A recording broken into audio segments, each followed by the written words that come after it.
আল্লাহওয়ালারাই মিলিয়ে দেন আল্লাহর ঠিকানা। আলহামদুলিল্লাহি রাব্বিল আলামিন ওয়াসসালাতু ওয়াসসালামু আলা সাইয়্যিদিল মুরসালিন আম্মা বা'দ ফাআউযু বিল্লাহি মিনাশ শাইতানির রাজীম বিসমিল্লাহির রহমানির রহিম। আসসালাতু ওয়াসসালামু আলাইকা ইয়া রাসূলুল্লাহ ওয়া আলা আলিকা ওয়া আসহাবিকা ইয়া হাবিবাল্লাহ। আসসালাতু ওয়াসসালামু আলাইকা ইয়া নবিয়াল্লাহ ওয়া আলা আলিকা ওয়া আসহাবিকা ইয়া নূরাল্লাহ। দূরের কাছে সকল দর্শক শ্রোতাকে ওলি আল্লাহর স্মরণে অনুষ্ঠানের পক্ষ থেকে স্বাগতম। আজকের অনুষ্ঠানে ইনশাআল্লাহুল করিম আমরা একজন মহান আউলিয়া সম্পর্কে, ওনার জীবনী সম্পর্কে ইনশাআল্লাহুল করিম আমরা শুনবো। অনুষ্ঠানে ইনশাআল্লাহুল করিম কালামর শ্রবণ করব। মুবাল্লিগে দাওয়াত ইসলামী যারা আমাদের সঙ্গে রয়েছেন তাদের থেকে আউলিয়া ইকরামের গুণাগুণ সম্পর্কে, আল্লাহ পাকের নেক বান্দা যারা, আল্লাহ পাকের প্রিয় বান্দা যারা, তাদের ইবাদত কেমন, তাদের আমল কেমন ছিল, তারা আল্লাহ তাবারক ওয়া তাআলাকে কীভাবে রাজি করেন, আল্লাহ তাবারক ওয়া তাআলাকে কীভাবে খুশি করে থাকেন, এই সকল বিষয় ইনশাআল্লাহুল করিম অনুষ্ঠানে আমরা শুনবো। সাথে আপনাদের কলকেও আমরা শামিল করব। আমাদের এই চ্যানেলের দর্শক শ্রোতা, আসুন আমরা শুরুতেই নবী করিম রউফুর রহিম সাল্লাল্লাহু তাআলা আলাইহি ওয়াসাল্লামের প্রতি দুরূদ শরীফ পাঠ করার ফজিলত সম্পর্কে জানব। নবী রহমত শফি উম্মত মুস্তফা জান রহমত সাল্লাল্লাহু তাআলা আলাইহি ওয়াসাল্লাম ইরশাদ ফরমান, যে ব্যক্তি সকাল এবং সন্ধ্যা তিন বার দুরূদ শরীফ পাঠ করবে, আল্লাহ তাবারক ওয়া তাআলা তার ওই দিন এবং ওই রাতের গুনাহ ক্ষমা করে দেবে। গুনাহ ক্ষমা করিয়ে নেওয়ার একটা মাধ্যম হচ্ছে রসুল করিম সাল্লাল্লাহু আলাইহি ওয়াসাল্লামের প্রতি দুরূদ শরীফ পাঠ করা। আল্লাহ তাবারক ওয়া তাআলা আমাদেরকে বেশি থেকে বেশি পরিমাণে দুরূদ শরীফ পাঠ করার তৌফিক দান করুন। সাল্লু আলাল হাবিব সাল্লাল্লাহু তাআলা আলা মুহাম্মদ সাল্লাল্লাহু তাআলা আলাইহি ওয়াসাল্লাম। দর্শক শ্রোতা, ইনশাআল্লাহুল করিম আমরা অনুষ্ঠানের শুরুতে কালাম শুনব। এরপরে আমরা জানব কোন মহান আল্লাহর ওলি যার জীবনী আজকের অনুষ্ঠানে আমাদের জানার এবং শোনার সৌভাগ্য হবে, সেই আল্লাহ পাকের ওলির নামও আমরা শুনব। কন্টিনিউ প্রোগ্রামে তার জীবনী সম্পর্কে আমরা আলোচনাও শুনব। আসুন আমরা শুরুতে কালাম শ্রবণ করি। সাল্লি আলা রাসূলিনা সাল্লি আলা মুহাম্মাদি সাল্লি আলা হাবিবিনা সাল্লি আলা মুহাম্মাদি। আমরা মদিনায় যাব আজ যদি না হয় তো কাল, আকা আমাদের ডাকিবে আজ যদি না হয় তো কাল। সাল্লি আলা রাসূলিনা সাল্লি আলা মুহাম্মাদিন সাল্লি আলা হাবিবিনা সাল্লি আলা মুহাম্মাদিন। সারা জগতে প্রাণ তুমি, আমরা তা মেনে নিয়েছি। সারা জগতে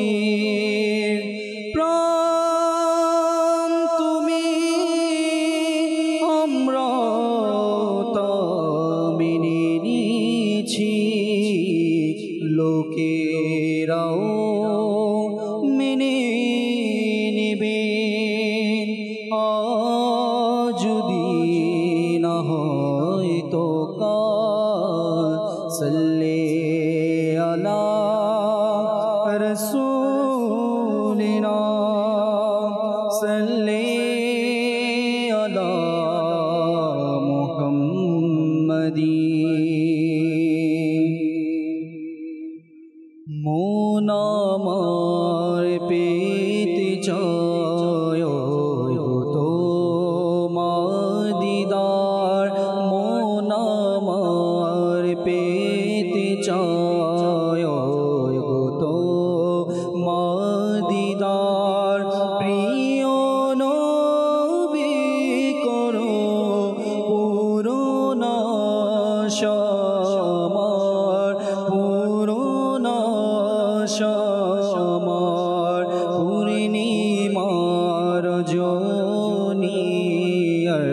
নুরানি বাহার পূর্ণিমার জনিয়ার নুরানি বাহার প্রিয় নবী আমায় দাও না তোমার দিদার দাও না তোমার দিদার সিদরাতুল মুনতাহা জান্নাতে আরশে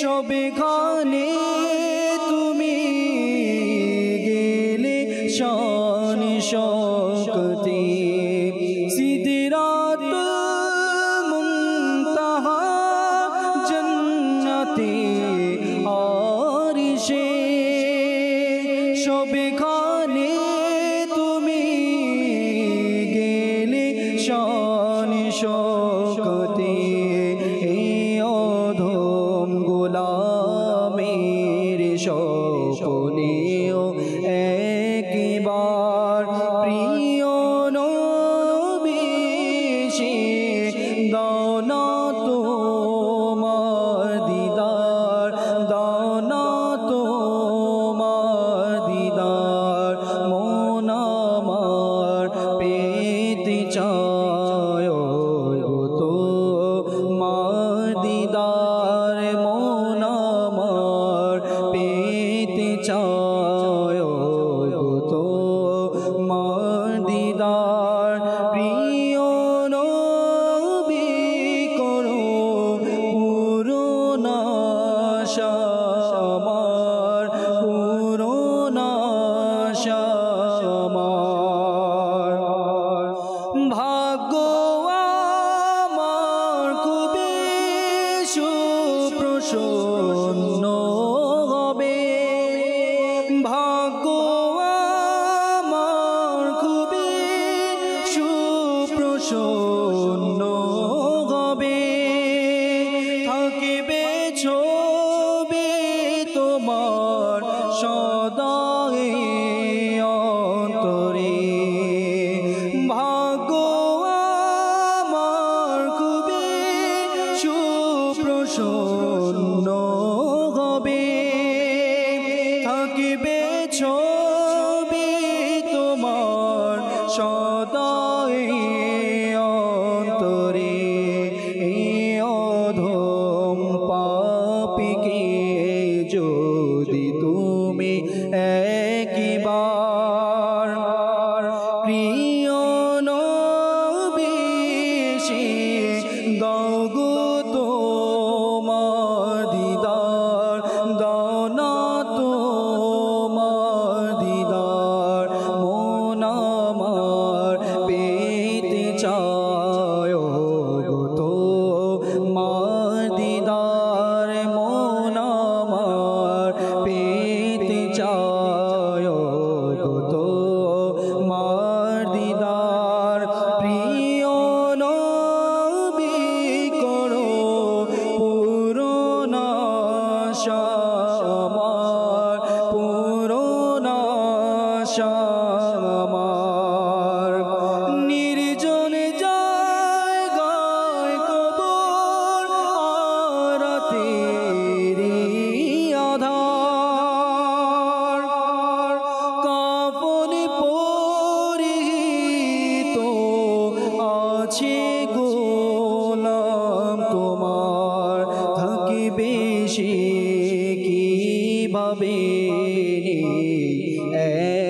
সাথী তার কবর আলোকিত করো নূরে তোমার, করো নূরে তোমার। মন আমার পেতে চায় গো তোমার দিদার, মন আমার পেতে চায় গো তোমার দিদার। প্রিয় নবী করো পূরণ আমার, পূরণ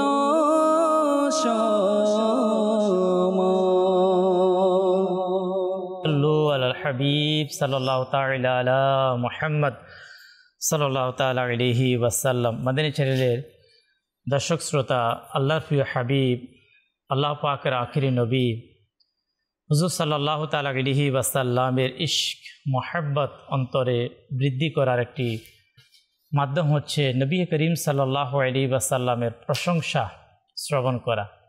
আল্লাহ তাবারক ওয়া তাআলা আমাদেরকে সদা সর্বদা হুজুর সাল্লাল্লাহু তাআলা আলাইহি ওয়াসাল্লামের প্রতি দুরূদ ও সালাম পাঠ করার যদি সৌভাগ্য হয়ে যায়, নবী রহমত সাল্লাল্লাহু তাআলা আলাইহি ওয়াসাল্লামের প্রশংসা এর কালাম পাঠ করা, কালাম শোনা, আল্লাহ তাআলা আমাদেরকে তৌফিক দান করুক।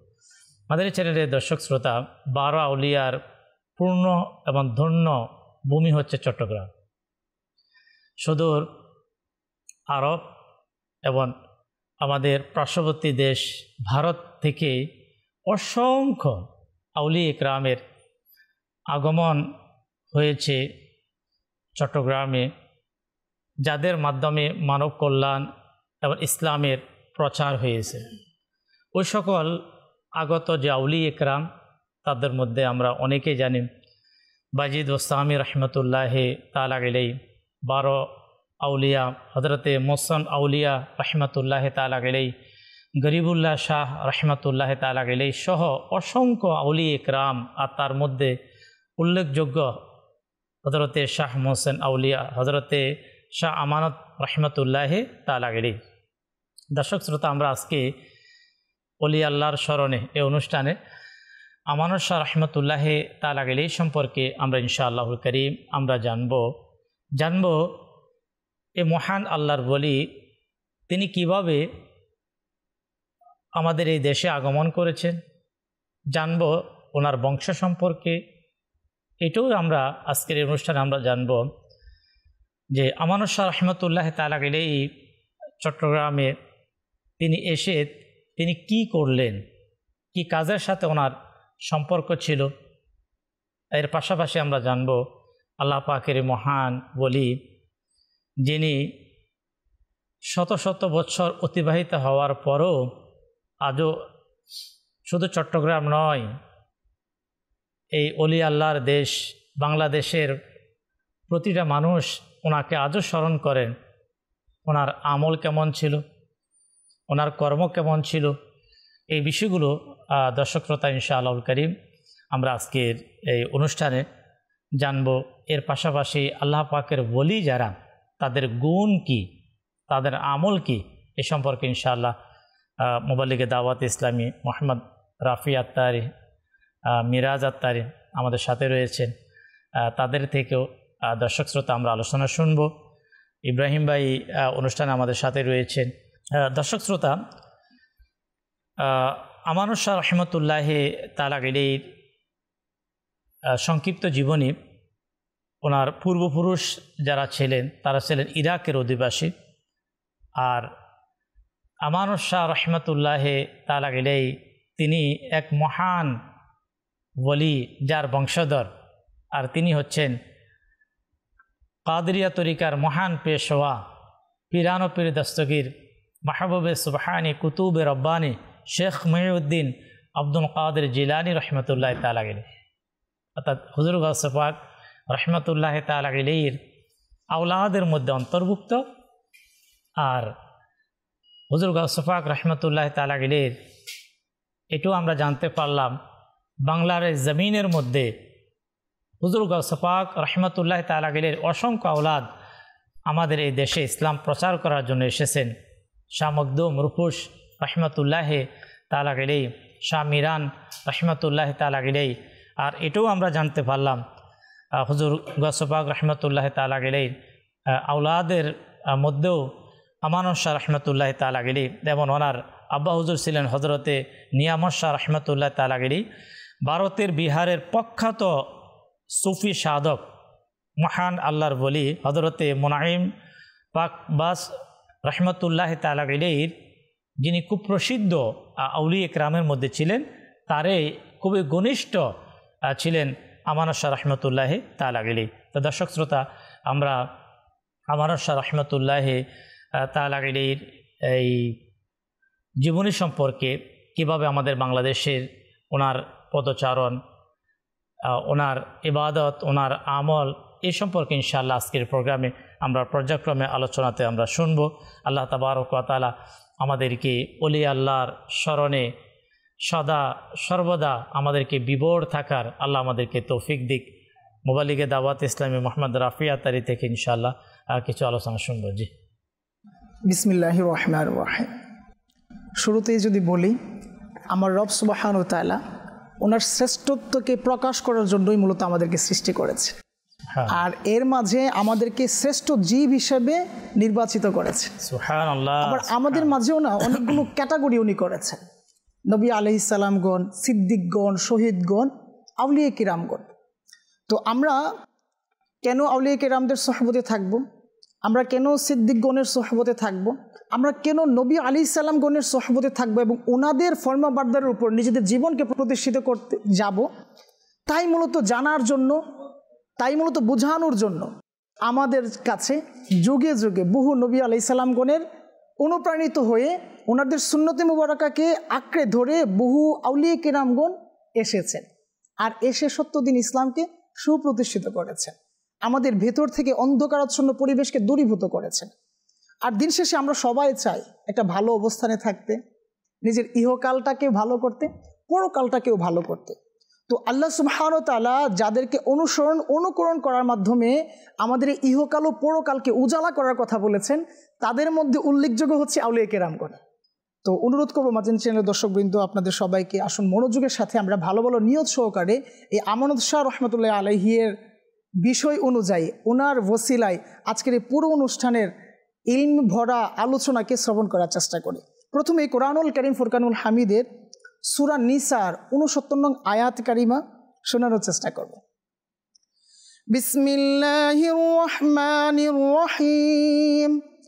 ومن يطع الله والرسول فأولئك مع الذين أنعم الله عليهم من النبيين والصديقين والشهداء والصالحين وحسن أولئك رفيقا। যার অনুবাদ হচ্ছে, যারা আল্লাহ রাসূল সাল্লাল্লাহু আলাইহি সাল্লামের অনুগত্য করবে তারা নবী, সিদ্দিক, শহীদ এবং নেককার লোকদের সঙ্গী হবে কাল হাসরের মাঠে, যাদের প্রতি আল্লাহ তাআলা নিয়ামত দান করেছেন, আর তারা কতই না উত্তম, তারা কতই না মহান। আর ইবনে মাজাহ শরীফের হাদিস কারিমায় আল্লাহর নবী রসুল আরবি আখির নবী সাল্লাল্লাহু আলাইহি ওয়াসাল্লাম ইরশাদ করেন যে কাল হাসরের মাঠে যারা সুপারিশ করবেন তারা হচ্ছে নবীগণ, সিদ্দিকগণ, আলেমগণ, শহীদগণ। হায় হায়, তো আমরা কে না চাই সুপারিশদের অন্তর্ভুক্ত হতে, কে না চাই সুপারিশপ্রাপ্তদের অন্তর্ভুক্ত হতে? যদি চাই তো আমাদেরকে অনুসরণ করতে হবে কাদেরকে? আল্লাহ তাআলার ওলিদেরকে। আচ্ছা, এই আল্লাহ তাআলার ওলিগণ আমাদের জন্য কি কি করেছেন, ওনাদের অবদানই বা কী ছিল? আর জেনে রাখা ভালো, প্রত্যেক ওলিগণ, আউলিয়া কিরামগণ আলিমে দিন ছিলেন। তারা ইলমে দিনের নূর দ্বারা তাদের আশেপাশের যত মানুষ ছিল তাদেরকে নূরান্বিত করেছে, তাদেরকে আলোকিত করেছেন। তো এর এক উজ্জ্বল দৃষ্টান্ত হচ্ছেন আমানত শাহ রহমতুল্লাহ আলাইহি, যার পরিচয় সম্পর্কে আমরা জেনেছি হুজুরের কাছ থেকে। তো ইনশাআল্লাহ তাআলা এর এই ধারাবাহিকতায় যদি আরেকটু এড করি ওনার জীবন ব্যবস্থা সম্পর্কে, প্রত্যেক ওলিগণের এক বিশেষ বৈশিষ্ট্য ছিল আল্লাহ তাআলার ধ্যানে মগ্ন থাকা। আল্লাহ তাআলাকে রাজি এবং খুশি করা এবং তার গোলামিতে নিজের সময়কে অতিবাহিত করা। তো যখন কোনো ব্যক্তি, যখন কোনো বান্দা এইভাবে তার রবের সন্তুষ্টি কামনা করবে, তখন তার রব অবশ্যই তার প্রতি রাজি ও খুশি হয়ে যাবে। আর যখন ওই মালিক আমার আপনার প্রতি রাজি ও খুশি হয়ে যাবেন, তখন তো অবশ্যই তার ওলিদের অন্তর্ভুক্ত করে নেবেন। তো যখন কোনো একজন ব্যক্তি আল্লাহ তাআলার ওলিয়ে রূপান্তরিত হয়, তখন তার যে কারামত, হায় হায়, তো ওই কারামত চারদিকে প্রকাশিত হতে থাকে। তো এই প্রকাশিত কারামত থেকে নিজেদেরকে একটু আড়াল করার জন্য, নিজেদের অবস্থানকে পরিবর্তন করতেন, বিভিন্ন ওয়েতে নিজেদের জীবনকে পরিচালিত করতেন। কেউ বা কৃষি কাজ করতেন, কেউ বা মেষ চড়াতেন, কেউ বা রাখাল হিসেবে গরু ছাগল যা যা ছিল লালন পালন করতেন, কেউ বা বিভিন্ন ধরনের কাজে নিমজ্জিত ছিলেন। তো আমানত শাহ রহমতুল্লাহ আলাইহি উনিও এক বিশাল দায়িত্বে অংশীদারিত্ব ছিলেন, যা চট্টগ্রামে এসে উনি কোর্ট বিল্ডিংয়ের এক আজিমুশান কাজে নিজেকে জড়িয়ে রাখে। কেন জড়িয়ে রাখে এই ঘটনা আমরা শুনবো ইনশাআল্লাহ তাআলা। তো ওনার আদ্যপ্রান্ত সম্পর্কে যদি আমরা একটু জানার চেষ্টা করি, মাদানী চ্যানেল দর্শকবৃন্দ, মুঘল সম্রাট অর্থাৎ মুঘল সাম্রাজ্যের সময় ওনাদের যেই আবির্ভাব আর কি। তো মুঘল সম্রাট আওরঙ্গজেবের আমলে প্রথম ভারতে ইসলাম প্রচারের ব্যাপারে পীর আউলিয়াগণ, ফকিরগণ আগমন করেন। মুঘল সাম্রাজ্যের হাত ধরে মূলত এই রাজ্যে, এই ভূখণ্ডে আল্লাহ তাআলার এক একজন ওলিগণের আগমন, আলহামদুলিল্লাহ। তো ওনাদের প্রথমত কাজ কি ছিল? ওনাদের চিন্তা ফিকির ছিল, আমরা যারা আছি মূর্খতার অতল গহ্বরে নিপতিত, আমরা যারা অন্ধকারাচ্ছন্ন পরিবেশে নিজেদেরকে জড়িয়ে রেখেছি, যারা হক থেকে অনেক দূরে রেখেছি নিজেদেরকে, মহান রব সম্পর্কে ন্যূনতম ধারণা রাখি না, তাদের কাছে যে ওই দিনের বাণীকে প্রতিষ্ঠিত করা। তো এরই ধারাবাহিকতায় এই বাংলার জমিনে আমানত শাহ রহমতুল্লাহ আলাইহির আগমন ঘটে। তো সংসারের সমস্ত মায়া মমতা ত্যাগ করে তিনি আধ্যাত্মিক জ্ঞান অর্জনের জন্য বিহার থেকে কাশ্মীরে চলে যান। কাশ্মীরে গিয়ে তিনি প্রখ্যাত সাধক পীর হযরত শহীদ রহমতুল্লাহ আলাইহির শিষ্যত্ব গ্রহণ করেন। তিনি রহমতুল্লাহ আলাইহি দীর্ঘ 12 বছর তিনি তার পীরের কাছে অবস্থান করে আধ্যাত্মিক জ্ঞান অর্জন করেন। তিনি চট্টগ্রামে এসে নিজের পরিচয় গোপন রেখে চট্টগ্রামের কোর্ট বিল্ডিংয়ে কাজের সাথে নিজেকে জড়িয়ে রাখে। তো পরবর্তী সময়ে তার আচার ব্যবহার, চলাফেরা, কথাবার্তায় অমায়িক ভাব থাকার কারণে লোকজন তাকে আদরের সাথে মিয়া বলে সম্বোধন করতে লাগলেন। অল্প আহার করতেন, খুব আহার করতেন না। ইবাদত করা ছিল তার করণীয় কার্যাবলীর মধ্যে উল্লেখযোগ্য। ভক্তদের তিনি হালাল উপার্জন, সৎ জীবনযাপন, সংযমী এবং ইবাদতে মশগুল থাকার পরামর্শ দিতেন। তার আধ্যাত্মিক শক্তির পরিচয় পাওয়ার পর তিনি আর চট্টগ্রামের কোর্ট বিল্ডিংয়ে চাকরি করতে পারেননি। ওনার ওই কথাবার্তা, ওনার চলাফেরা, ওনার সব কিছুতে মানুষ খুব বেশি ফিদা হয়ে যায়। তো যার বদৌলতে তিনি রহমতুল্লাহ আলাইহি খুব বেশি দিন ওই অবস্থানে থাকেননি, নিজের অবস্থানকে পরিবর্তন করেন। উনি রহমতুল্লাহ আলাইহির এক বিশাল কারামত ছিল, যে কারামতের কারণে তিনি রহমতুল্লাহ আলাইহি ওই কোর্ট বিল্ডিংয়ের চাকরিকে দূরে ঠেলে দেয়। প্রত্যেক আউলিয়া কেরামের জন্য যদিও কারামত প্রকাশ করা অলি হওয়ার জন্য এটা শর্ত না, যে কোনো অলি তার কারামত হতে হবে, দেখতে হবে। তারপরও আল্লাহ তাবারক ওয়া তাআলা মানুষকে শেখানোর জন্য, মানুষকে বোঝার জন্য অনেক সময় অনেক আউলিয়া কেরামের কারামতকে প্রকাশ করেছেন। আর ওই সকল কারামতের মাধ্যমে আপনার ইসলামের উপকার হয়েছে। অনেক মানুষ গোমরাহি ত্যাগ করে সঠিক পথের দিশা পেয়েছে। তাই যখন আউলিয়া কেরামের আলোচনা হবে, আর কারামত সম্পর্কে আলোচনা হবে না, হতে পারে না। যখন নবীদের আলোচনা হবে, তাই আম্বিয়া কেরামের মর্যাদা সম্পর্কে আলোচনা হবে না, এটা হতে পারে না। দর্শক শ্রোতা, ইনশাআল্লাহ করে আমরা শুনব, কিছু কল আমরা শামিল করব। কলের পূর্বে একটি বিষয় দর্শক শ্রোতা, যে আমানত শাহ রহমতুল্লাহ তাআলা এই যে জীবনী যে আলোচনা হচ্ছে, আমাদের মোবালিগে দাওয়াত ইসলামী রাফি আত্তারি তিনি যে বললেন যে তিনি কাশ্মীরে সেখানে তিনি কি করলেন, সফর করলেন। আউলিয়া কেরামের জীবনীর এক বিশেষ একটা পার্ট হচ্ছে সফর করা। বিহারে ছিল জন্মস্থান, সেখান থেকে তিনি কাশ্মীরের যে এলাকায় অবস্থান করলেন, সেখানে তিনি সফর করলেন। তৎকালীন সময়ে এই যে কাশ্মীরের যে স্থানটা ছিল, আউলিয়া একরাম যারা আল্লাহ পাকের ওলি যারা, তাদের একটা বিশেষ স্থান ছিল। সেখানে ওই মুহূর্তে অসংখ্য আউলিয়া একরামের বসবাস। দেখেন আল্লাহ পাকের ওলি যারা, তারাই সঠিকভাবে কোরআনকে মানেন। কেন কোরআন বলেন যে তোমরা সত্যবাদীদের সঙ্গ অবলম্বন করো। আমার শাহ রহমতুল্লাহ তাআলা গেলেই আমাদেরকে, ওনার জীবনীতে আমাদেরকে এই শিখার মধ্যে একটা শিক্ষা হচ্ছে, আল্লাহ পাকের নেক বান্দা যারা, যাদের কাছে ইলমে শরিয়ত এবং ইলমে তরিকতের নলেজ এবং জ্ঞান আছে, সফর করে তাদের কাছে যাওয়া, তাদের সোহবত সংস্পর্শ অর্জন করা।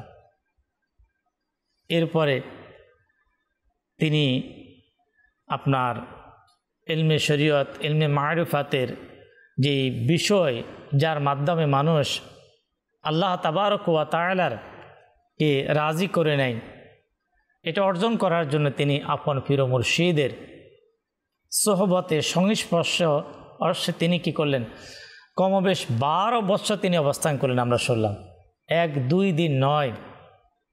কাউকে যদি বর্তমান সময়ে দাওয়াত ইসলামীর পক্ষ থেকে দাওয়াত দেওয়া হয় যে ভাই কিছু শিখার জন্য, নামাজকে শিখার জন্য, ইবাদতকে শিখার জন্য, সততা, বিনয়ী, নম্রতাকে হাসিল করার জন্য আপনি আশিকানে রসুলদের মাদানী কাফেলার সংস্পর্শে আসুন, 3 দিনের, অনেকের সময় নেই।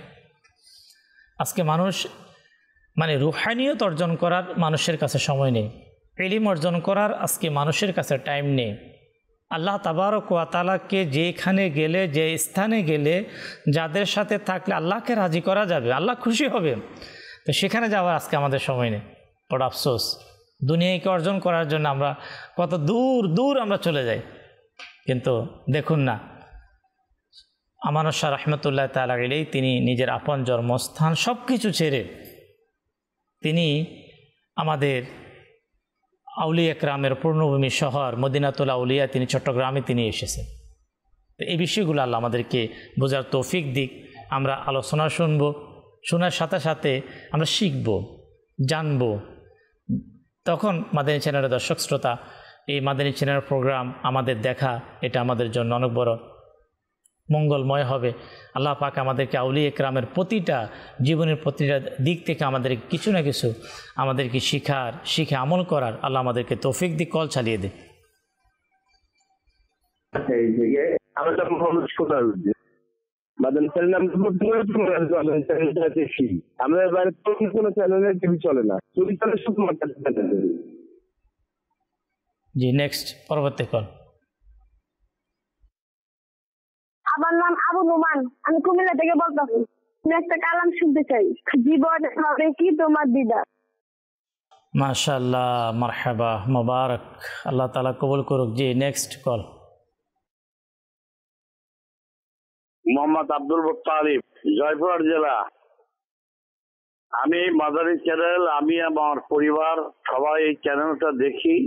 এখানে যে কথাগুলো আপনারা আদর্শ শিক্ষা দেন বড় জগতের জন্য, এই জন্য আমি আল্লাহর কাছে অত্যন্ত আন্তরিক ধন্যবাদ জানাই যে বাবু যেন এই চ্যানেলটা চিরজীবন ভালো রাখে এবং সবাই যেন এর ভক্ত হয় এবং আমল করার চেষ্টা করে। মাশাআল্লাহ, আল্লাহ তাআলা আপনার দোয়া কবুল করুন। মাদানী চ্যানেল আলহামদুলিল্লাহ আল্লাহ পাকের দয়ায় বর্তমান সময়ে যে ইসলামের যে খেদমত আলহামদুলিল্লাহ আঞ্জাম দিয়ে যাচ্ছে, মানুষ নামাজি হচ্ছে, ইলমে দ্বীন প্রচার একটা মাধ্যম বর্তমান সময় হচ্ছে মিডিয়া। আর আলহামদুলিল্লাহ আল্লাহ পাকের দয়ায় মাদানী চ্যানেলের মাধ্যমে এমন কোনো মুহূর্ত নেই যে মুহূর্তে ইসলাম শিক্ষা, ইসলামের যে শিক্ষা, রসুল পাক সাল্লাল্লাহু আলাইহি ওয়াসাল্লামের আদর্শ, সাহাবা একরামের আদর্শ, আউলিয়া একরামের আদর্শ, প্রতিটা দিক আলহামদুলিল্লাহ আপনার মাদানী চ্যানেলকে অন করে কিছু সময় আপনার মাদানী চ্যানেলের সাথে থাকুন। ওই সময় আপনি কিছু না কিছু শিখতে পারবেন। মাদানী চ্যানেল থেকে সর্বদা আলহামদুলিল্লাহ আল্লাহ পাকের দয়ায় অনেক কিছু আমাদের শিক্ষার সৌভাগ্য হচ্ছে। মাদানী চ্যানেলের সঙ্গে থাকুন। যারা কল করেছেন আপনাদেরকে মোবারকবাদ। মিরাজ ভাই থেকে ইনশাআল্লাহ আলোচনা শুনবো, তারপরে ইব্রাহিম ভাই কালাম শুনতে চেয়েছেন, ইনশাআল্লাহ আমরা এরপরে আমাদের দর্শক শ্রোতাকে কালামও শোনাবো। জি, কেননা হাদিসে পাক যা তাসকিরাতুল আউলিয়ার মধ্যে বর্ণনা করা হয় যে রাসূল করিম সাল্লাল্লাহু আলাইহি ওয়াসাল্লাম ইরশাদ করে যে নবীদের আলোচনা এটা ইবাদত আর আউলিয়া কেরামের আলোচনা এটা গুনাহের কাফারা। নবীদের আলোচনা ইবাদত, যে আম্বিয়াদের যে আলোচনা হয়, আমরা যেভাবে ইবাদত করি, আমরা যেভাবে ইবাদত করে থাকি, যেমন নামাজ ইবাদত, কোরআন তেলাওয়াত করা ইবাদত, দান সাদেকা করা ইবাদত। আজকে আমানুর শাহ রহমতুল্লাহ তাআলা গেলেই আলোচনা হচ্ছে, কেউ অস্বীকার করতে পারবে না বাংলাদেশে। আর অস্বীকার করার তো এখন বর্তমানে কোনো অপশানে নাই। মানে কীভাবে বাংলাদেশের আপনার বাণিজ্যিক রাজধানী চট্টগ্রাম, মদিনাতুল আউলিয়া চট্টগ্রাম এর যদি আমরা বলি বাংলাদেশের দ্বিতীয় আপনার বিমানবন্দর, দ্বিতীয়, হ্যাঁ হ্যাঁ, যার নামে তিনি হচ্ছেন আমানুর শাহ রহমতুল্লাহ তাআলা আলাইহি। হয়তো আমার ভুল হচ্ছে না মনে হয়। না, এখানে আসলে অস্বীকার করার মতো তেমন কিছু নেই। আপনি একটু যদি খেয়াল করেন, যখনই আপনি আল্লাহর ওলি গণেন, নেককার বান্দাদের খেয়াল করি, জি, তখন ওই খেয়াল পর্যন্ত আমি ড্যাম শিওর আমি গুনাহ থেকে বাঁচতে পেরেছিলাম। আমি অতটুকু সময় নিজেকে নেকির কথায় পরিচালিত করতে পেরেছিলাম, কিছু নেকি করার মতো ইচ্ছা সঞ্চয় করতে পেরেছিলাম। তো এটা কেন করতে পেরেছি? জাস্ট আমি ওই নেককার বান্দার একটু স্মরণ করার জন্য। আর যদি আমি ওই নেককার বান্দার সহবতে নিজেকে নিয়ে যাই, আমরা সহবতে 12 বছর ধ্যান ধারণা তার পীর মুর্শিদের কদমে গিয়ে বাস করেছেন। তো ওনার যে অর্জন, এই অর্জন উনি কি করলেন? আমাদের জমিনে প্রয়োগ করলেন। আমরা নিঃসন্দেহে আমাদের জন্য। আচ্ছা, এই আরো তো জায়গা ছিল, আরো জায়গা ছিল যে আল্লাহ পাকের দয়ায় আমরা আল্লাহ তাআলার কাছে যদি হাজার লক্ষ কোটি শুকরিয়া আদায় করে শেষ করা যাবে না। আমাদের পুরো পৃথিবীতে বাংলাদেশের একটি নাম আছে, আজ যেটাকে বাংলাদেশকে পৃথিবীর মানুষ এক আধ্যাত্মিক নাম দ্বারা বাংলাদেশকে স্মরণ করেন, আর সেটা হচ্ছে ওলি আল্লাহর বাংলাদেশ। আজকে বাংলাদেশে হয়তো হাজারো প্রতিষ্ঠান হবে, কেউ বলে নাই ভাই আপনার এই প্রতিষ্ঠানের নামটা বলেন আমানুর শাহ, কেউ পরামর্শ দেয় নাই কাউকে। কেন? এটার প্রমাণ যে আল্লাহ পাক যে আল্লাহর ওলিদের কে তাদের স্মরণকে মানুষের মাঝে সুপ্রতিষ্ঠিত করা, যেটা কোরআনুল কারীমের মধ্যে এসেছে, এটা প্রমাণ যে আমানুর শাহ করেছেন যে আমার ওলিদেরকে তোমরা মৃত বলো না, তারা জীবিত। এটা এক প্রমাণ জীবিত হওয়া। জিমরাজ ভাই, পাশাপাশি আল্লাহ পাক খুব আমাদের দাওয়াত ইসলামী কিতাব তাফসীরে সিরাতুল জিনানির মধ্যে এখানে আয়াতে কারিমার বিষয়ে বলা হয় যে যে ব্যক্তি আল্লাহ পাকের জিকিরকে এই জমিনের মধ্যে জিন্দা করে যায়, আল্লাহ তার স্মরণকে কিয়ামত পর্যন্ত এই জমিনের মধ্যে রাখে। আজকের ধারাবাহিকতা যদি আমরা দেখি যে আজকে পুরা হয়তো যদি বলা হয় ইমরান ভাই, আশ্চর্যের বিষয় যে আজকে আমরা যাদের জীবন নিয়ে আলোচনা করছি তারা কিন্তু আমাদের বংশীয় কেউ না বা আমাদের রক্তের কোনো রিলেটেড কেউ না।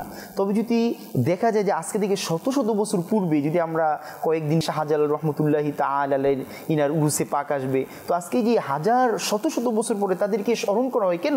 কেননা হাদিসে পাকের মধ্যে বর্ণনা করা হয় যখন কেউ ইবাদতের মাধ্যমে আল্লাহ তাআলার সন্তুষ্টি অর্জন করে নেয়, তখন আল্লাহ পাক, যার হাদিসে পাকের খোলাসা, তখন জিবরাইল আমিন আলাইহিস সালাতু ওয়াস সালামকে বললে যে আমি এই বান্দাকে ভালোবাসি, তোমরাও কি তাকে ভালোবাসো? এইভাবে জিবরাইল আমিন আলাইহিস সালাতু ওয়াস সালাম আসমানের ফেরেশতাদেরকে বলে থাকে যে আল্লাহ অমুককে ভালোবাসে, আমিও তাকে ভালোবাসি, তোমরা তোকে ভালোবাসো। তো এইভাবে তাদের আলোচনা হতে হতে, কেননা আজ আউলিয়া ইকরামের এক মহান প্রচেষ্টা, আজ পুরো বাংলাদেশের মধ্যে আপনি যেই আপনার দৃষ্টিকে যাবেন, জেলার মধ্যে যাবেন, কোনো না কোনো আউলিয়া ইকরামের মাজারে আনোয়ার ওইখানে দেখা যায়। আমরা এক প্রকার এটাই বলতে পারি বাংলাদেশ মানে আউলিয়া ইকরাম। মানে বাংলাদেশের সাথে যদি আউলিয়া শব্দটা যদি মাইনাস করা হয়, তাহলে এটা আমাদের জন্য এর চেয়ে বড়, মানে কি বলবো, মানে বাংলাদেশের ইসলামের ইতিহাসে নেই বললেই চলে। ইসলামের মূল যেটা ইতিহাস, মানে ইসলাম, বাংলাদেশের কোরআন প্রতিষ্ঠিত হওয়া মানে আউলিয়া ইকরাম, বাংলাদেশে হাদিস প্রতিষ্ঠিত হওয়া আউলিয়া ইকরাম। বাংলাদেশে আজকে ইসলামের যে 100 গ্রাম, মানে বাংলাদেশের মানুষ পৃথিবীর যেখানে যায় তাদের মধ্যে যে এক মুসলিম কান্ট্রি হিসাবে, একটা মুসলিম দেশ হিসাবে তাদের একটা যে গর্ব তারা প্রকাশ করে থাকে, এর অবদান হচ্ছে আউলিয়া ইকরাম। ইনশাআল্লাহ আমরা শুনবো, কারামত ইনশাআল্লাহ শুনবো আমাদের ইব্রাহিম ভাই থেকে ইনশাআল্লাহুল করিম। আমরা দর্শক শ্রোতা কালাম শুনতে চেয়েছেন, কালাম শুনবো, তারপর দর্শক শ্রোতা আউলিয়া ইকরাম সম্পর্কে আমরা আরও কিছু ইনশাআল্লাহুল করিম প্রোগ্রাম আলোচনা শুনবো। জি। জীবনে হবে কি তোমার রোদি দরিয়া রাসূলুল্লাহ, জীবনে হবে কি তোমার রোদি দরিয়া রাসূলুল্লাহ, আশায় রয়েছি আমি গুনাহগার ইয়া রাসূলুল্লাহ, পৃথিবীর যে দিকে তাকাই দরদে আর তো কেহ নাই, পৃথিবীর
রাসূলুল্লাহ কত হাজি মদিনায়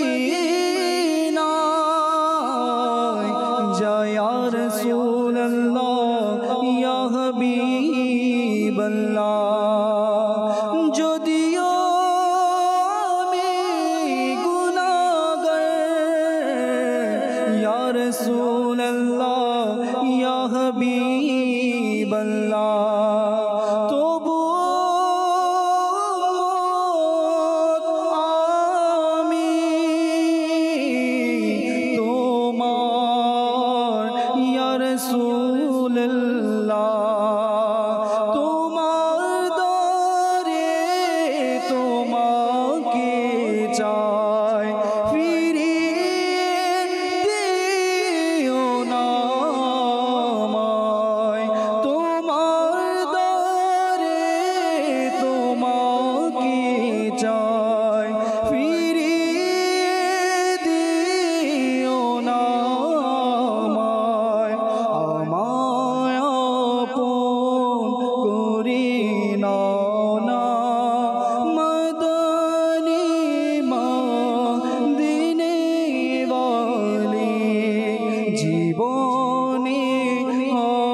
আমিন। 9 তারিখ থেকে এই বছর যারা হজে যাবেন, মক্কাতুল মুকাররমা মদিনাতুল মুনাওয়ারার মুসাফির যারা, তাদের ফ্লাইট শুরু হয়ে যাবে 9 তারিখ থেকে আমাদের বাংলাদেশে। যদি সম্ভব হয় আমাদের আশেপাশের অনেকেই আপনার পরিচিত যারা এই মোবারক সফরে রওনা হবেন, তার মাধ্যমে নবী পাক সাল্লাল্লাহু তাআলা আলাইহি ওয়াসাল্লামের দরবারে সালাম পাঠিয়ে দিন। ইনশাআল্লাহুল করিম হতে পারে এই সালামের ওসিলায় একদিন আমার আপনার ডাক চলে আসবে। কিতাবের মধ্যে পাওয়া যায় আমানুর শাহ রাহমাতুল্লাহ তাআলা আলাইহির আমলের মধ্যেও এই আমল ছিল, স্বল্প আহার করা। দেখুন, আউলিয়া কেরামের তাবারক ওয়া তাআলাকে রাজি করার জন্য তারা যে সকল আমল করেছি, ওই আমলগুলো আমাদের আমলের মধ্যে শামিল করা। আমরা সবসময় শুনে আসছি যে আল্লাহ পাকের নেক বান্দা যারা, তাদের 3টা গুণ তাদের মধ্যে থাকে: কম আহার করা, কম ঘুমানো, কম কথা বলা। আর এই গুণটাও আমানুর শাহ রাহমাতুল্লাহ তাআলা আলাইহির মাঝে ছিল। আলহামদুলিল্লাহ। আর আমানুর শাহ রাহমাতুল্লাহ তাআলা আলাইহি তিনি সব সময় ওনার সাথে যারা থাকতেন তাদেরকে তিনি 2টি উপদেশ তাদেরকে দান করতেন। সেটি হচ্ছে হালাল উপার্জন করা এবং আল্লাহ পাকের ইবাদত করা। এই 2টি কাজ দেখেন, আল্লাহ পাকের নেক বান্দা যারা, তারা শুধু নিজে ইবাদত করতেন না, শুধু নিজে হালাল খাওয়া এতটুকুর মধ্যে সীমাবদ্ধ নয়, মানুষকে হারাম থেকে বাঁচানো, হালাল উপার্জন করা এবং ইবাদত করে আল্লাহকে রাজি করা, ইবাদত বন্দিগি করার এর পরামর্শ তিনি সবসময় দিয়ে থাকতেন। তাই আমরা যখন ইবাদত করব, নামাজ পড়ব, নেক আমল করব, আমাদের একটি দায়িত্ব, আমাদের একটি কর্তব্য, সেটা হচ্ছে যে অপর মুসলমানকে কি করা, তাদেরকে আল্লাহ পাকের ইবাদত করার জন্য কি করা, তাদেরকে উৎসাহ দেওয়া, তাদেরকে পরামর্শ দেওয়া, ভালো কাজ করার কি করা, তাদেরকে উৎসাহ উদ্দীপনা। সমস্ত আউলিয়া ইকরাম আপনার পৃথিবীতে আল্লাহ পাকের নেক যত আউলিয়া, তাদের একটি গুণ হচ্ছে তারা মানুষদেরকে সৎ কাজের প্রতি আহ্বান করতেন, তারা অসৎ কাজ থেকে বারণ করতেন। আর এই কাজটা আমাদের এই বঙ্গভূমি, আমাদের এই বাংলাদেশে, এই অলি আল্লাহর এই দেশে এই কাজটাকে করার জন্য মানুষকে ইহদিনা সিরাতাল মুস্তাকিমের পথ, যেটা সঠিক পথ, ওই পথের দিশা দেওয়ার জন্য, ওই পথ মানুষকে দেখানোর জন্য আমানত শাহ রহমতুল্লাহ তাআলা আলাইহি নিজের সব কিছু ত্যাগ করে সেই সুদূর ভারত থেকে, বিহার থেকে, কাশ্মীরের পরে সেখান থেকে আমাদের দেশেই তেনার আগমন। দর্শক শ্রোতা, আমরা আউলিয়া ইকরামকে স্মরণ করব, তাদেরকে মহব্বত করব, এর পাশাপাশি তারা যেভাবে আল্লাহকে রাজি করেছে নেক আমল করে সে আমল আমাদের জীবনে বাস্তবায়ন করব। রাফি ভাই থেকে ইনশাআল্লাহ কার আমার সঙ্গে। জি আলহামদুলিল্লাহ, প্রত্যেক ওলি আউলিয়া গণের স্পেশালিটি ছিল, যাকে কারামত বলা হয়। আলহামদুলিল্লাহ, এই ধারাবাহিকতায় আমানত শাহ রহমতুল্লাহ আলাইহির আজিমুশান এক কারামত ছিল। জি, আসলে কারামত তো সেটাই যেটা আল্লাহ রাসূল সাল্লাল্লাহু আলাইহি ওয়াসাল্লাম ধারাবাহিকভাবে আমাদেরকে করতে বলেছিলেন, আর যেটা আউলিয়া কেরামগণ অনেক স্মুথলি, অনেক সুন্দরভাবে ধারাবাহিকভাবে প্রতিষ্ঠিত করেছেন। যেমনটি আপনি বলেছেন, কম আহার করা, কম ঘুমানো, সাদা কাপড়, সাদা শীতে কাপড় পরিধান করা, মানুষদেরকে কল্যাণের পথে আহ্বান করা, এগুলো কিন্তু কারামত। হয়তো আমরা মানে কারামত বলতে অনেক আশ্চর্যজনক কিছু মনে করি, তো হ্যাঁ, অবশ্যই আশ্চর্যজনক কিছু আছে। আর প্রত্যেক ওলিগণের একটা চিন্তা ছিল উম্মতে মুসলিমাকে সহজভাবে দিনের পথে পরিচালিত করা, তাদের সমস্যাগুলোকে সমাধান করা, তাদের পাশে এসে দাঁড়ানো, তাদের বিপদ থেকে মুক্ত দান করার জন্য বিভিন্ন নসিহত প্রদান করা। তো এই ধারাবাহিকতায় উনি রহমতুল্লাহ আলাইহি চট্টগ্রামের কোর্ট বিল্ডিংয়ে চাকরি করতেন। তো কোর্ট কাছারির জায়গা, ওইখানে মামলা মোকদ্দমারই তো কাজ চলে। তো এই ধারাবাহিকতায় কোনো এক আগন্তুকের এক মামলা ছিল, জমি সংক্রান্ত ঝামেলা সবারই কম বেশি থাকে। তো ওই ব্যক্তিরও ওই জমি সংক্রান্ত এক ঝামেলা ছিল, এর ধারাবাহিকতায় উনি সমাধানের জন্য মামলা করেছিলেন কোর্টে। তো এখন মামলার যে রায় ছিল, ওই রায়ের চিঠি ওই ব্যক্তির বাড়িতে পাঠানো হয় যে অমুক তারিখে অমুক দিন আপনার এই বিষয় নিয়ে কোর্ট বসবে, এর এক সলিউশন প্রদান করবে, সুরাহা প্রদান করবে। কিন্তু দুঃখজনকভাবে ওই ব্যক্তির ওই চিঠি ওই ব্যক্তির বাড়িতে পৌঁছায় না। হয়তো কোনো দুশ্মনেরা তার ওই চিঠিকে গায়েব করে দিয়েছিল। যাই হোক, কোনো কারণবশত তিনি অনেক দিন হয়ে গিয়েছে এই মামলা ঝুলে আছে, তো এটা ওনার ভিতরে একটা অন্যরকম কাজ করছিল আর কি। তার উকিলের সাথে এই ব্যাপারটা নিয়ে জানার জন্য, বোঝার জন্য উনি যখন কোর্টে আসে, তখন জানতে পারে অনেক আগেই তাকে চিঠি দেওয়া হয়েছিল তার এই মামলার ব্যাপারে। তাকে প্রস্তুতি নিয়ে যত কাগজপত্র আছে এগুলো নিয়ে যেন উনি কোর্টে আসে, আর এর ডেটটা আগামীকাল। মানে এমন সময় উনি এসে জানতে পারলেন যে রাস্তা ওনার পাড়ি দিতে 3 দিনেরও বেশি সময় লেগে যাবে। তো এখন ওনার ভিতরে কাজ করছে, হায় হায়, আমার কষ্টে অর্জিত টাকার সম্পদ দুশ্মনেরা আমার সাথে এত বড় দুশ্মনী করলো, আমার চিঠিটা লুকিয়ে ফেললো, এখন কোর্ট থেকে আদেশ এলো একদিনের মধ্যে আমার কাগজপত্র সবগুলো এসে কোর্টে জমা দিতে হবে, এখন আমি কিভাবে কি করব। উনি খুব বিপদে পড়ে গেল। তো উনি ওনার ওই ওকিলের সাথে কথাবার্তা বলে উনি সিদ্ধান্ত নিল ওকিলের পরামর্শক্রমে যেন যিনি জজ সাহেব আছেন ওনার কাছে গিয়ে একটু আবেদন করেন যেন ওই ডেট পিছানো হয়, 3-4 দিন বেশি সময় ওনাকে দেওয়া হয়। কিন্তু যখন জজ সাহেবের সাথে ওই বিষয় নিয়ে উনি আলোচনা করছিলেন, তখন ওই জজ সাহেব রেগে গিয়েছে। হ্যাঁ, আপনাকে কত আগে চিঠি দিয়ে জানানো হয়েছিল, আর আজকে আপনি এসেছেন আপনার ওই মামলার ডেট চেঞ্জ করার জন্য, তা হবে না, কখনো না। তো উনি আবারও উনি বিনয় করে বলতে লাগলেন। তো বলার পরে জজ সাহেব একদিন ওনাকে সময় দিলেন, বাড়তি একদিন ওনাকে সময় দিলেন, বললেন যে যাও তুমি এর মধ্যে ওই কাগজপত্র নিয়ে আসো, ব্যাস কোর্টে দেখা হবে। এখন তো বেচারা আরও মুশকিলে পড়ে গেল। আবেদন তো করা হয়েছিল 3 দিনের জন্য, কিন্তু ওই আবেদন তো ওনার মন মতো হয় নাই। তো উনি বেচারা অসহায় ব্যক্তি, অভাবী ব্যক্তি, ওই কোর্টের বারান্দার মধ্যে হেলান দিয়ে বসে খুব চিন্তা ভাবনায় নিমগ্ন। তো আল্লাহর বলিগণের কাজই তো মানুষের চিন্তাকে দূর করা, বিপদের সামনে আসা, বিপদ উদ্ধার করা, মানুষের দিলে বাস একটু রহম পয়দা করে দেওয়া, আল্লাহ তাআলার প্রতি ধাবিত করে দেওয়া, আল্লাহ তাআলার নৈকট্যকে হাসিল করানোর এক চেষ্টা করা। তো এই ধারাবাহিকতায় নেকির দাওয়াত দেওয়ার উদ্দেশ্যে আমানত শাহ রহমতুল্লাহ আলাইহি ওনার কাছে আসেন। ওনার ওই ব্যাপার সম্পর্কে জানতে চাইলেন যে কেন ওনার ওই মন খারাপ, কেন ওনার মধ্যে এত বিচলিত অবস্থা বিরাজমান করছে। উনি বলতে নারাজ ছিল। প্রথম উনি বললেন, তারপরেও বললেন যে ঠিক আছে, আমি অমুক জায়গায় থাকবো, তুমি নামাজের পর চলে আসো। মাগরিব বা এশারের একটা সময় দেওয়া হলো সন্ধ্যার পরে, যে আমি ওখানে থাকবো, তুমি চলে এসো, আমি চেষ্টা করব তোমাকে কোনো না কোনো উপকার বা কোনো না কোনো ভালো রাস্তা দেখাতে। তো এই ব্যক্তি পরবর্তী সময়ে ভাবতে লাগলেন যে যেহেতু উনি কোর্টে চাকরি করেন, যেহেতু ওনার অনেক সুনাম রয়েছে, যেহেতু উনি অনেক ভালো একজন ব্যক্তি, সেই তো উনি আমাকে হয়তো কোনো না কোনো উপকার করবেনই। তো উনি ওই সব চিন্তা ভাবনা করে নির্ধারিত সময়ের পূর্বেই ওইখানে অবস্থান করেন। পরবর্তী সময় আমানত শাহ রহমতুল্লাহ আলাইহি গিয়ে যখন ওনাকে পায়, তখন মাশাআল্লাহ অনেক খুশি হয় যে ব্যক্তি সময় মতো চলে এসেছে। ওনার ভালো লাগা কাজ করেছে যে টাইমিংটা উনি ঠিক রেখেছিলেন। তো পরবর্তী সময়ে ওই ব্যক্তি যিনি অভাবী ছিলেন, যিনি পেরেশানগ্রস্ত ছিলেন, ওনাকে বলতে লাগলেন, আমি তো উপকার করতে চাচ্ছি, কিন্তু তোমাকে ওয়াদাবদ্ধ হতে হবে। আমি যে উপকারটা তোমাকে করব, সেই উপকারের কথা তুমি কাউকে বলবা না। আমি উপকার করব, কিন্তু এই কথা বলা যাবে না। তুমি মহা বিপদে আছো, তোমার হাতে 3 দিন সময় নেই, কিন্তু 3 দিনের আগে তুমি এই কাজ করতে পারবে না।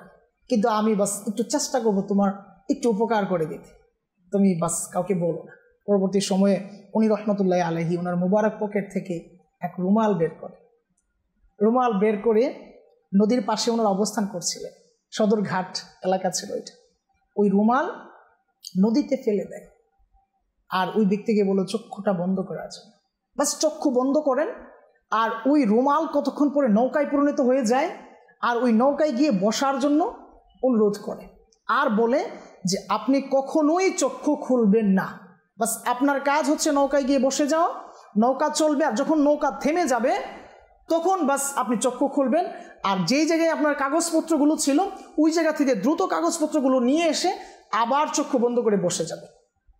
তো ওই ব্যক্তি ওই কথা অনুযায়ী আমার নেতা, আমার সরকার আমানত শাহ রহমতুল্লাহ আলাইহি উপদেশ অনুযায়ী চক্ষুকে বন্ধ করে ওই নৌকায় উঠে যায়। আর উঠার সাথে সাথে ওই নৌকা চলতে শুরু করে, এত বেগে চলতে শুরু করে 3 দিনের রাস্তা হয়তো 3 মিনিটও লাগেনি। হঠাৎ করে নৌকা বন্ধ হয়ে যায়। বন্ধ হওয়ার পরে আদেশ অনুযায়ী উনি চক্ষু খুলে উনি দেখে ওনার বাড়ির সামনে উনি চলে এসেছে, বাড়ির সামনে নদীর কাছে তীরে উনি চলে এসেছে। পরবর্তী সময় উনি ওই আদেশ অনুযায়ী উপদেশ অনুযায়ী ওনার বাড়িতে চলে যায়, যেখানে কাগজপত্রগুলো ছিল ওই সবগুলো উনি আরামসে সুন্দরভাবে সংগ্রহ করে আবার চক্ষু বন্ধ করে ওই নৌকায় আহরণ করে। তারপরে উনি চক্ষু বন্ধ করে ফেলেন, আর মুহূর্তের মাঝেই চলতে চলতে আবার সেই পুনরায় আগের জায়গায় ফিরে আসে, অর্থাৎ সদরঘাটে চট্টগ্রামে চলে আসে। পরবর্তী সময়ে আমানত শাহ রহমতুল্লাহ আলাইহি আবার ওনাকে বোঝালেন যে বাস দরকার নেই কাউকে বলার, আপনি হিকমত অবলম্বন করেন, কাগজগুলো করেন। পরবর্তী সময়ে যখন ওই কাগজপত্র নিয়ে উকিলের কাছে যায়, উকিল তো অবাক যে আপনি এত অনুনয় বিনয় করে 3 দিন 4 দিন সময় নিয়েছিলেন জজ সাহেবের কাছ থেকে, এখন যে আপনি এত দ্রুত কাগজগুলো নিয়ে এসেছেন, এখন এগুলার কিভাবে কি হবে, এখন আমি কিভাবে মুখ দেখাবো জজ সাহেবের সামনে। তখন এই ব্যক্তি হিকমত অবলম্বন করলেন। তো উকিল সাহেব যেভাবে রাগ হয়েছিলেন, ঠিক তেমনিভাবে জজ সাহেব আরও বেশি রাগান্বিত হলেন যে এটা কিভাবে সম্ভব, তুমি কোর্টের রায়কে চেঞ্জ করতে চেয়েছো, কোর্টের সময়কে বিলম্ব করতে চেয়েছো, তোমার শাস্তি পাওয়া দরকার, এইভাবে রাগান্বিত হয়ে যায়। তখন উনি অনুনয় বিনয় করে বোঝাতে চাইলেন, কিন্তু মানলেন না। ওই যে প্রতিপক্ষের ওকিল থাকে, সেও তাকে পেছের মধ্যে ফালার চেষ্টা করছে। পরবর্তী সময়ে সে বাধ্য হয় সত্য কথা বলতে, কারণ ওই সময় আমানত শাহ রহমতুল্লাহ আলাইহিকে মিয়াজি বলে সবাই ডাকতেন, মিয়া সাহেব বলে ডাকতেন, সবাই জানতেন। তো ইংরেজ জজ সাহেব যখন এই সম্পূর্ণ ঘটনা শুনে ওই ব্যক্তির কাছ থেকে যে এই ঘটনা ঘটেছে আমার সাথে, আমি সত্য এই জমির মালিক ছিলাম, কিন্তু আমার সাথে এই ঝামেলা হয়েছে, তো ওই মহান ব্যক্তি আমাকে বাস দয়া করেছে, আল্লাহর দয়ায় বাস আমি এই কাগজগুলো পেয়ে গিয়েছি, এখন আমাকে মুক্তি দিন, বাস আমারটা আমাকে ফিরিয়ে দিন। পরবর্তী সময় ওই জজ সাহেব দাঁড়িয়ে যান আর আমানুস শাহ রহমতুল্লাহ আলাইহিকে ডাকিয়ে নিয়ে আসেন, জড়িয়ে বাস উনুনে মিনুনে করে উনি তো ওনার কদমে লুটিয়ে পড়েন। আমাদের সামনে কি ছিল আমরা তো বুঝতে পারিনি। আমাদের সাথে এত মহান বলি কামিল আল্লাহ তাআলার এক নেককার বান্দা আছেন, আমরা বুঝতে পারিনি। পরবর্তী সময় জজ সাহেব বলতে লাগলেন যে আমি ইয়া সাইয়্যিদি আপনার ভরণ পোষণের দায়িত্ব নিতে চাই, বাস আপনার এখানে চাকরি করার দরকার নেই, আপনার যা যা প্রয়োজন আমি বাস এটার ব্যবস্থা করে দিই। পরবর্তী সময়ে উনি রহমতুল্লাহ আলাইহি ওই কোর্ট বিল্ডিং এর কাজ ছেড়ে দেয়, আবার আল্লাহ তাআলার ধ্যানে মশগুল হয়ে যায়, আবার জনসম্মুখে এসে মানুষের কল্যাণের যত দরজা আছে সব উন্মুক্ত করতে থাকেন। এইভাবেই মূলত আল্লাহর ওলিগণ আমরা যারা আছি আমাদেরকে সত্যের দিক দেখিয়েছে, বিপদ আপদ থেকে দূর করেছে। এই জন্য দর্শক শ্রোতা, আল্লাহ পাকের ওলি যারা, তারা তাদের জীবনের এক বিশেষ অংশ পরোপকার মানুষের খেদমতের জন্য কি করেছেন। দেখুন আমরা কেন ভালোবাসি, এই যে আমরা যদি যদিও এটা একটা কারামত, বাহ্যিকভাবে মুবাল্লিগে দাওয়াত ইসলামী এটা উপস্থাপন করলেন, আমানুস শাহ রহমতুল্লাহ তাআলা আলাইহির প্রসিদ্ধ কারামত যেটা প্রকাশ করলেন, কিন্তু এর যদি হাকিকত যদি আমরা দেখি সেটা ছিল আল্লাহর হাবিব সাল্লাল্লাহু তাআলা আলাইহি ওয়াসাল্লামের উম্মতের দুঃখ দূর করা। মানে এটার যদি রেজাল্ট আমরা দেখি, এক তো হচ্ছে ওনার শান, এটা ওনার আল্লাহ তাবারক ওয়া তাআলা ওনাকে যে বিলায়তি যে ক্ষমতা ওনাকে যে দিয়েছেন, আর অন্যদিকে আমানুস শাহ রহমতুল্লাহ তাআলা আলাইহির যে আপনার উম্মতে মুহাম্মাদের প্রতি দরদ, মহব্বত, দুঃখ দুর্দশা দূর করা, এটা আউলিয়া ইকরামের শিক্ষা। আল্লাহ আমাদেরকে বাস্তবায়ন করা তৌফিক দিক, আমাদেরকে কল শুনিয়ে দিন। সময় কম, আউলিয়া ইকরামের ওলি আল্লাহর বাংলাদেশ প্রোগ্রাম হবে আর আউলিয়া ইকরাম সম্পর্কে কালাম হবে না, তা তো হতে পারে না। ইনশাআল্লাহ আমরা শুনবো, সময় খুব কম, কল শুনিয়ে দিন আগে। আমি মোহাম্মদ রহিম বগুড়া থেকে বলতেছি। মাদানী সাল্লি সব সময় দেখি, আমি একটু গজল শুনতে চাই। ভালোবাসি ইনশাআল্লাহ। দর্শক শ্রোতা যারা এই কল করেছেন আপনাদেরকে মোবারকবাদ, ইনশাআল্লাহ করিম। আমরা কালাম শুনবো আমাদের নাথখা ইসলামী ভাই থেকে, সংক্ষিপ্ত আকার ইনশাআল্লাহ কালাম শুনবো, সময় কম। এরপরে দর্শক শ্রোতা সর্বশেষ মাদানী ফুলও আমরা শুনবো। আমানুস শাহ রহমতুল্লাহ তাআলা আলাইহির জীবনী সম্পর্কে আলোচনা হচ্ছে। আল্লাহ তাআলা আমাদেরকে মাদানী চ্যানেলের সঙ্গে থাকার এবং কালাম শোনার তৌফিক দিজি। ওলি আল্লাহর বাংলাদেশ, শাহজালালের বাংলাদেশ, রহম করো আল্লাহ, রহম করো আল্লাহ। ওলি আল্লাহর বাংলাদেশ, গৌস কুতুবের বাংলাদেশ, রহম করো আল্লাহ, দয়া করো আল্লাহ। ওলি আল্লাহর বাংলাদেশ, গৌস কুতুবের বাংলাদেশ, দয়া করো আল্লাহ, রহম করো আল্লাহ। ওলি আল্লাহর পূর্ণভূমি, আমাদের মাতৃভূমি, আশিকানের মিলন মেলা, আমাদের বাংলাদেশ। ওলি আল্লাহর বাংলাদেশ, গৌস কুতুবের বাংলাদেশ, রহম করো আল্লাহ, রহম করো আল্লাহ। ওলি আল্লাহর বাংলাদেশ, গৌস কুতুবের বাংলাদেশ, রহম করো আল্লাহ, রহম করো আল্লাহ। আমানত শাইলেন বাংলায়, ইসলাম প্রচার করলেন তিনি, সেই 360 আউলিয়া দেশ, আমাদের এই বাংলাদেশ। ওলি আল্লাহর বাংলাদেশ,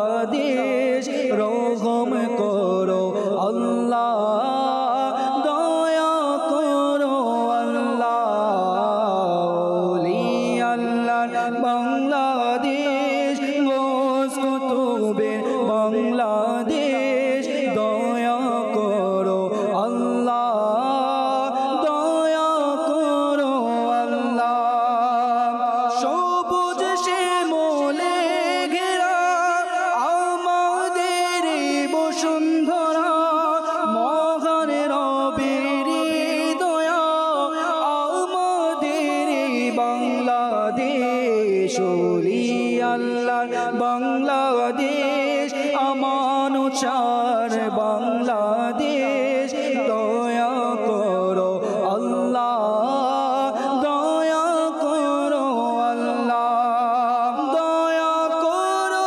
আল্লাহ। মাদানী চ্যানেলের দর্শক শ্রোতা, অলি আল্লাহর স্মরণে অনুষ্ঠান আজকে যে মহান অলি সম্পর্কে আমাদের আলোচনা পর্যালোচনা তা হচ্ছে চট্টগ্রাম শহর কুতুব আমানুর শাহ রহমতুল্লাহ তাআলা আলাইহি। আর আল্লাহ পাকের ওলি নেক বান্দা যারা, তাদের আলোচনা, তাদের সঙ্গ অবলম্বন যাতে আমরা করি।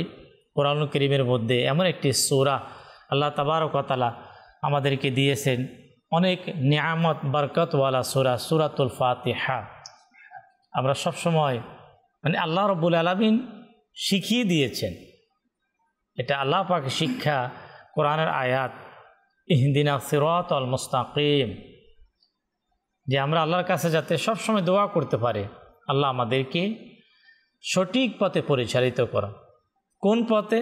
সেটাও মহান রব্বুল আলামিন এই সূরার পরবর্তী আয়াতের মধ্যে সিরাতাল্লাযীনা আন'আমতা আলাইহিম আল্লাহ তাআলা শিখিয়ে দিচ্ছে যে তুমি দোয়া করো যে তাদের পথে আল্লাহ যাদেরকে তুমি পুরস্কৃত করেছো, তোমার ইনাম প্রাপ্ত। আর ইনাম প্রাপ্ত বান্দা কারা? অনুষ্ঠানের শুরুতেই আমাদের মুবাল্লিগ দাওয়াত ইসলামী রাফি আত্তারি তিনি আমাদেরকে শোনালেন কোরআনুল কারীমের আয়াতে মোবারকা থেকে। দেখুন যে এটা আল্লাহ তাবারক ওয়া তাআলা পছন্দ করেন, যে ইহদিনা সিরাতাল মুস্তাকিমের পথ কোনটা?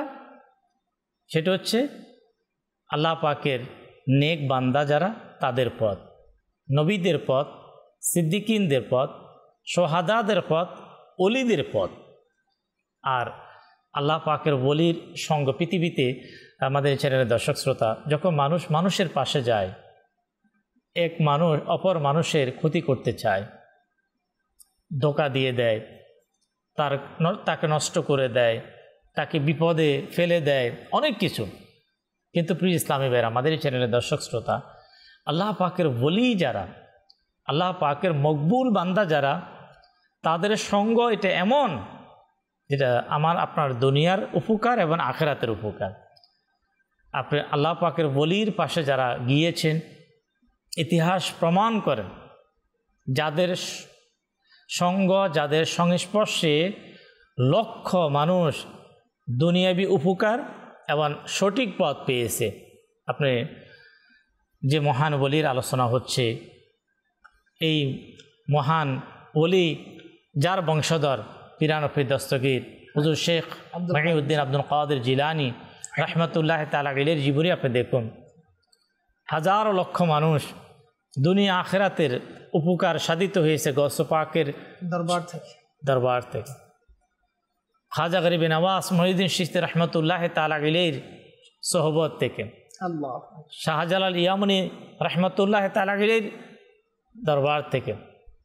পৃথিবীতে যদি সত্যিকার অর্থে যারা মানুষের উপকার করেছেন, ইসলামের প্রসার করেছেন, ইসলামকে পৃথিবীর জমিনের মধ্যে সুপ্রতিষ্ঠিত যারা করেছেন, তারা হচ্ছে আউলিয়া ইকরাম। অনুষ্ঠান শেষের দিকে সর্বশেষ মিরাজ ভাই থেকে, তারপরে আমাদের রাফি ভাই থেকে আপনাদের সর্বশেষ সময়কপ। এটাই মাদানী চ্যানেল দর্শক শ্রোতা, শেষে যেতে যেতে এটাই বলবো যে আমরা তার জীবনী থেকে কয়েকটা বিষয় উপলব্ধি করতে পারি, তো এক তো প্রত্যেক আউলিয়া ইকরামের জীবনে যেটা দেখা যায় যে পর উপকারিতা মানুষদের, আলহামদুলিল্লাহ, এক তো মানুষদেরকে দিনের পথে আনার বিষয়, মানুষকে উপকার করার যে বিষয়টা, এটা আমাদের মধ্যে রাখা চাই। তাদের মুবারক জীবন থেকে এটা আমরা স্পষ্টভাবে বুঝতে পারি। পাশাপাশি যে তিনি রহমতুল্লাহি তাআলা আলাইহি, এই যে খ্যাতি আজ আমাদের সমাজের মধ্যে, আমরা অনেকেই এটা পছন্দ করি যে আমারও সমাজের মধ্যে অনেক নামডাক হয়ে যাক, মানুষ আমাকে চিনুক, কিন্তু তিনি রহমতুল্লাহি তাআলা আলাইহির চিন্তাভাবনা দেখুন যে আজ তাদের মধ্যে আউলিয়া ইকরামের জীবন কেন পড়তে হবে, তাদের সঙ্গ কেন অবলম্বন করতে হবে। কেন আল্লাহ খুব স্পষ্ট ভাষায় আসহাবে কাহাফ, যে পবিত্র কোরআনী মাজিদের সূরার মধ্যে, যে আউলিয়া ইকরামের সোহবতে থাকার কারণে একটা কুকুরও কিয়ামতের দিন জান্নাতে যাবে আল্লাহ পাকের দয়ায়। তো আউলিয়া ইকরামের সোহবত আমাদের দরকার, কারণ আজ আমাদের অসংখ্য মানুষের এই বিষয় কি আছে, অ্যালার্জি আছে, যে আমরা অনেক সময় এই সমস্ত বিষয়ে জানতে বা শোনার আগ্রহ হলে অনেক সময় শয়তান আমাদের কুমন্ত্রণা। আসলে শয়তানের যে কুমন্ত্রণা, এটা হচ্ছে না ইলমির কারণে, ইলম না থাকার কারণে। যেমন আপনি যে বললেন, এটা সম্পূর্ণ কোরআন কারীমের যে আয়াত মুবারাকা সূরা কাফের, আসহাবে কাফের যে ঘটনা, ওখানে কেউ নবী ছিলেন না, পুরা যে হিস্টোরিটা। এবং ওই আল্লাহর ওলিদেরকে যে পাহারা দেওয়া যে কুকুর কিতমির, যে বালাউন বিন বাউরা, যিনি মানুষ হয়ে নবীর দুশ্মনী করেছিল, মুসা আলাইহিস সালামের জন্য মায়াদালা বদদুয়া করেছিল, এ বালাউন বিন বাউরা সে এই কুকুরের সূরতে জাহান্নামে যাবে। আর ওই কুকুর যিনি সেই গুহার পাহারা দিয়েছিল, কোরআন প্রমাণ, আল্লাহু আকবার, সেই কুকুরকে আল্লাহ তাআলা ওই বালাউন বিন বাউরার সূরতে, মানুষের সূরতে আল্লাহ তাআলা কোথায়, ওই আউলিয়া যারা তাদের জান্নাতে। আউলিয়া ইকরামের শান, প্রত্যেকে আউলিয়া ইকরামের সোহবত অবলম্বন করে। কারণ আল্লাহ তাআলা পবিত্র কোরআনে মাজিদে অসংখ্য জায়গায় আউলিয়া ইকরাম যারা, তাদের বরকতের কথা আল্লাহ তাআলা পবিত্র কোরআনে মাজিদের মধ্যে তুলে ধরেছে। তো এমন না, সহিহ বুখারীর হাদিসে পাকের মধ্যে বর্ণনা করা হয় যে আউলিয়া ইকরামের সোহবতে যাওয়ার জন্য ভালো নিয়ত করার কারণে যিনি 100টা খুন করেছিল, আল্লাহ পাক তার গুনাহকেও ক্ষমা করে দিয়েছে আউলিয়া ইকরামের সোহবতে যাওয়ার কারণে। তো আমরা প্রত্যেক ইসলামী ভাই যারা এই মুহূর্তে আমরা মাদানী চ্যানেলের দর্শক শ্রোতা যারাই রয়েছি, আমরা আউলিয়া ইকরামের সোহবতে যাই এবং তাদের মাঝের আনোয়ার গেদে তাদের উসিলা নিয়ে আল্লাহ তাআলার বারগাহে দোয়া করি, ইনশাআল্লাহ আমাদের জীবন ইনশাআল্লাহ আলহামদুলিল্লাহ আউলিয়া ইকরামের মহব্বত অন্তর্বৃদ্ধি করার জন্য, পাশাপাশি আউলিয়া ইকরাম সম্পর্কে আমরা যাতে জানতে পারি, তারা কিভাবে আল্লাহ পাককে রাজি করে খুশি করে দুনিয়া থেকে বিদায় নিয়েছে। তাই দর্শক শ্রোতা, আসুন না, দাওয়াত ইসলামী হচ্ছে ফাইজানে আউলিয়া। দাওয়াত ইসলামের প্রতিষ্ঠাতা শেখ তরিকত আমির আহলে সুন্নাত দামাত বারাকাতুহু আলাইহি, তিনি বলেন যে দাওয়াত ইসলামী হচ্ছে ফাইজানে আউলিয়া। আলহামদুলিল্লাহ, আলহামদুলিল্লাহ। এই মাদানী চ্যানেলের যে আউলিয়া ইকরামের যে পর্যালোচনা, আলহামদুলিল্লাহ, আমরা কেন করব? আল্লাহর ওলি যারা, তারা নামাজি ছিলেন, তারা দিনদার ছিলেন, তারা সত্যবাদী ছিলেন, তারা মুত্তাকি ছিলেন। হ্যাঁ, হয়তো আমরা অনেকে আউলিয়া ইকরামকে ভালোবাসি, কিন্তু তাদের প্রধানকে অনুসরণ আমরা করি। আপনি কতক্ষণ আগে যে আয়াতে কারিমা বলছিলেন, ইহদিনাস সিরাতাল মুস্তাকিম সিরাতাল লাযিনা আনআমতা আলাইহিম, এই যে আনআমতা আলাইহিম, আমরা যে চলবো তাদের পথে, এখন কিভাবে চালাতে হবে দাওয়াত ইসলামী পার্ট বাই পার্ট সুবহানাল্লাহ প্র্যাকটিক্যালি শেখাচ্ছে। আর এরই ধারাবাহিকতায় আউলিয়া কেরামের পর্যালোচনা, ওনাদের আলোচনা, ওনাদের হুসনে আখলাকগুলোকে সুবহানাল্লাহ। এটাই আমাদের যেমন মাদানী কাফেলা, দাওয়াত ইসলামীর সবচেয়ে অন্যতম যে মূল যে কাজের, যেটা বেসিক যে মূল কাজ যেটা, সেটা হচ্ছে মাদানী কাফেলা সফর। এই মাদানী কাফেলা সফরের মধ্যে যখন কোনো ব্যক্তি সফর করেন, তো ওই বিষয়গুলো শিক্ষা দেওয়া হয়। কোন বিষয়? যে বিষয়গুলো হুজুর গাউস পাকের মাঝে ছিল, মুজাদ্দিদ আল ফেসানির মাঝে ছিল, দাতাগঞ্জ বখশ আলী হাজবির রহমতুল্লাহ তাআলা আলাইহির মাঝে ছিল। এভাবে আমাদের বাংলার জমিনে যত আউলিয়া ইকরাম যাদেরকে আমরা মহব্বত করি, তাদের মধ্যে যে সকল আমল আখলাক, যে বিষয়গুলো তাদের মাঝে ছিল, ওই বিষয়গুলো আলহামদুলিল্লাহ দাওয়াত ইসলামী, ওনারা যে আমলগুলো করে আল্লাহ তাআলাকে রাজি এবং খুশি করিয়েছে, ওগুলোই মূলত আমাদেরকে দেওয়া হচ্ছে। তো দর্শক শ্রোতা, ইনশাআল্লাহ আমরা দাওয়াত ইসলামীকে সঙ্গ দেব, মাদানী কাফেলায় সফর করব, আউলিয়া ইকরাম সম্পর্কে আমরা জানতে পারবো, শিখতে পারবো।